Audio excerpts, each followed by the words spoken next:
Welcome everybody to the Strange and Scary Mysteries of the Month, where we find the creepiest true crime stories from all around the world currently going down and lay them out here for you to check out. Thanks so much for tuning in. Here are the Strange and Scary Mysteries of the Month for December 2024. Number 5. The 12 Tribes Killing. Darren Gambrell, who was in his early 30s, had been living out on a beautiful farm in Pulaski, Tennessee since 2017. This farm wasn't really what you would consider normal, I guess. It was the home for the 12 Tribes, which is a secluded religious sect with branches in various countries. Over the years, they've become known for their insular ways and checkered past, so in other words, it's a cult. It started in the 1970s. Today, it has between 2,000 and 3,000 current members worldwide. It's hard to know the exact number, as people tend to flow into these places with the specific purpose of going off the grid. In terms of their sketchy past, in 2018, for example, a German court found evidence of institutionalized violence, prompting the group to leave the country for good. And despite its controversies, members described the 12 Tribes as a close-knit family. And to those on that Tennessee farm, Darren Gambrell was more than just a fellow believer, and he was a brother. This is a place that's been set up where we can obey God all the time. All the time. Gambrell had earned his place among the tribe's followers. This group often preaches about simple living and community love, yet, as we've seen time and time again with these communal living situations that appear kind and crunchy on the outside, there's often something dark underneath it all. And on November 26th this year, that came out on full display. That morning, Gambrell was found out in a field on the farm, having been murdered. He had been stabbed multiple times in a very violent way, and pretty quickly, police honed in on who they thought were responsible. And this man wasn't exactly who you'd expect to be a suspect, as he was a former mayoral candidate named Adam Arthur Rosenthal. Officially, the 39-year-old Rosenthal had been reported missing since April, last seen outside a bar in Gainesville, Florida. And for months, he had just vanished into the ether, even going on to be listed under the National Missing and Unidentified Persons System during his disappearance. As it turns out, he wasn't missing. He was living among the 12 Tribes out in Tennessee. And just 2 years ago, Rosenthal had put his face into the spotlight when he was running for mayor of Gainesville, campaigning on promises of compassion, environmental reform, and turning the city into a smart community. And he spoke often at rallies and in front of large crowds, but was never really gaining the traction he wanted. To welcome Adam Rosenthal with us today. He is one of our candidates for the City of Gainesville mayor position. Thank you very much, Vicki. I really appreciate it. And thank you for providing this opportunity. Disillusioned by it all, somewhere along the way his path took a dark turn, leading him away from the bright lights of city politics and into the shadows of that secluded farm. It was there, just months after he joined the 12 Tribes, that he crossed paths with Darren for the first time, and eventually that relationship allegedly turned deadly. Rosenthal has since been arrested and charged with criminal homicide, aggravated assault, and tampering with evidence. And the question that lingers right now is why? Well, why would a man like him, someone with aspirations of leadership, commit such a messed up crime? And Giles County Sheriff Joe Purvis has offered few details, but he actually hinted at a larger story. Authorities are investigating whether Rosenthal might be tied to serious crimes in other states. No specifics have been provided just yet, but the implication is that Darren Gambrell may not have been Rosenthal's only victim. Number 4. The Dark Side of Paradise. Fresh out of high school, 19-year-old Nancy Anderson had left her small-town life in Colorado behind in the fall of 1971, chasing down dreams of adventure and self-discovery out west, all the way in Hawaii. And to her family, this move was Nancy's way of finding herself and her calling. And they encouraged her because, after all, if you're going to go search for purpose, why not do it in paradise? In Oahu, Nancy stepped off the plane in the fall of that year with nothing but a suitcase and the money she'd saved working 2 jobs, as a waitress and the counter at a donut shop. She moved into an apartment on Aloha Drive and found work at a local Mickey D's and began settling into the rhythm of the island. Nancy made friends easily and without effort wherever she went. Her sister Mary said she was just the kind of person people gravitated towards. So, in the moment, she was literally living the dream. But as Mary would reflect, their upbringing in a loving and sheltered environment made Nancy too trusting, naive to the darkness that lurks in this world. Less than 3 months into her island adventure, that darkness found her in the most brutal of ways. On January 7th, 1972, Nancy's roommate, 18-year-old Jody Spooner, woke up from a nap and she knew Nancy was home because she could hear water running from her bathroom.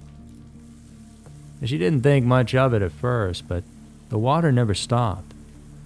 When Jody went to check on what the deal was, well, there she found her friend lying in her bedroom, completely covered in blood. It was an image that would haunt her forever. Nancy had been stabbed 63 times, her heart fatally pierced by the knife.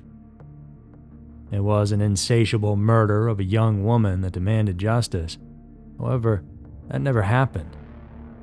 Eventually, this crime became Hawaii's oldest cold case, a dark mystery that forever changed this island paradise that lingered on for almost 50 years.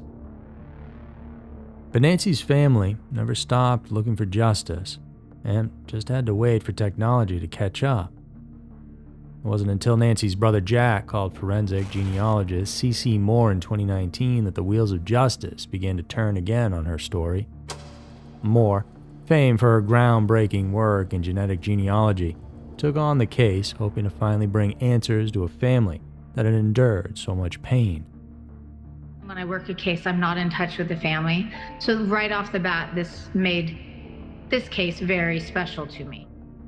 Using DNA that was left behind at the scene, blood the killer had spilled during the frenzied attack, Moore was able to compile a family tree that led her to a name, Tudor Chirilla. Chirilla, a university teaching assistant at the time of Nancy's murder, had lived just down the street from Nancy in the early 1970s, and his past was marked by a violent streak. Once he had been arrested for kidnapping a girlfriend who was trying to leave him. And though those charges had been dropped, they painted a picture of a man with a disturbing capacity for control and violence. Honolulu police were then able to track Chirilla down in Reno, Nevada, where he had spent years working as a lawyer, even becoming Deputy Attorney General, and just living a nice life. Okay, so we have a signed search warrant to obtain a sample of your DNA. With a search warrant in hand, they collected a DNA sample, and finally, after 5 decades, the truth came to light. It was a match, and Tudor Chirilla was arrested for the second-degree murder of Nancy Anderson. Unfortunately, this story doesn't end in a courtroom where he gets put behind bars. Instead, it concluded in a hospital room. On Christmas Day of 2023, after refusing to drink or eat or even take his medication, 77-year-old Chirilla passed away. It was as if he chose to take the easy way out, denying Nancy's family the satisfaction of conviction. To Nancy's siblings, his death was still a form of closure. Her sister Carol said, "We did this for you, Nancy. After all these years, there's finally been justice for you." Number 3. Zipped alive. Sarah Boone stood before the court recently, stone-faced and unapologetic as she received her sentence, life in prison without the possibility of parole. It was Monday, December 2nd, and just over a month had passed since the jury found her guilty of more than just a fatal mistake. She was guilty of something much darker, that occurred 4 years prior. The night of February 20th, 2020 began with innocent games, two adults indulging in what appeared to be child's play. Boone and her boyfriend, Jorge Torres, were playing some good old-fashioned hide-and-seek when an extra-large suitcase in the corner of the room called out to Torres. He voluntarily climbed on in it, mostly just to see if he could, and thought it would be funny. And there was some laughter, a moment of fun shared between the two, but that fun faded away quickly. Boone had zipped up her boyfriend, and he couldn't get out, and she was in total control. She picked up her phone and then began recording his voice, and the pleas and cries for assistance as he uncomfortably lay trapped. His muffled voice begged for her to let him out, but Boone's response was chilling, as she simply replied, "Sarah, I can't breathe, babe." Oh, that's what I feel like when you chewing on me. Sarah! She recorded those moments as though documenting proof of a twisted form of retribution, and she had played coy and now was exacting revenge. In her eyes, he needed to be punished. A few minutes inside the suitcase just wasn't enough. And then, as if the man were no more than a minor inconvenience, well, she just headed to bed. Jorge was left to suffer all alone. By the time daybreak came the following morning, Sarah Boone woke up to check on him. It was far too late. Jorge had suffocated in there in what must have been some extremely terrifying last moments. Boone's actions in this situation weren't just careless, and they were deliberate. The recordings were played during the trial, and Jorge's desperate voice echoed through the courtroom, demanding attention to his suffering. "Let me out," he pleaded again and again until his voice faded into silence. Sarah, I can't breathe, babe. That's on you. Ultimately, Boone attempted to paint herself as the true victim, as she claimed that Jorge was a violent man, prone to fits of rage who had terrorized her for years. As she alleged that she feared for her life on multiple occasions, and that she had lived in constant fear of him. Of course, he couldn't defend himself on any of this. But as she listed her grievances, Boone's statements felt a bit hollow, and there was an absence of remorse. As she spoke of forgiveness, as she had forgiven Jorge for every moment of cruelty, every time he had tried to end her, she claimed to forgive his family too, for turning a blind eye to his supposed history of violence. She spoke more of her own pain than the man who had lost his life. For causing me so much trauma and pain, mentally, physically, emotionally, I had to be hospitalized more than once. I forgive George for lying, for him trying in so many ways, so many times, to end me with his terrifying love. As the trial came to a close and the sentence was handed down, one thing became clear. This was not just about a game gone wrong. It was about control, about rage, and about a twisted sense of justice that ended in tragedy. Sarah Boone's life sentence was, in the eyes of the Torres family, the only fitting outcome for what she had done. And for them, the grief would never fade, but perhaps, with Boone behind bars, there could be some small sense of justice for the man whose life was taken in such a cruel way. Number 2, a fatal obsession. On the morning of February 27, 2018, Jessica Davnani was at her job as a bank teller in Orlando, Florida. She texted her fiancé, Patrick De La Cerda, who lived about 30 miles north of where she was, but he never texted back as he usually did. She tried calling, and then there was no answer, and after a while, something just didn't feel right. After a few hours passed by without a word from Patrick, Jessica decided to leave work to check on him, a decision that would soon lead her into a nightmare she never expected. Patrick's family home in rural Deltona was set back against the woods, a pretty and quiet place. But as Jessica pulled up the driveway that day, she could see that the glass in the front door was completely shattered. Just past that door, inside the home, she walked in, and that's when she saw Patrick lying dead at the bottom of the stairs. hit by 4 gunshots.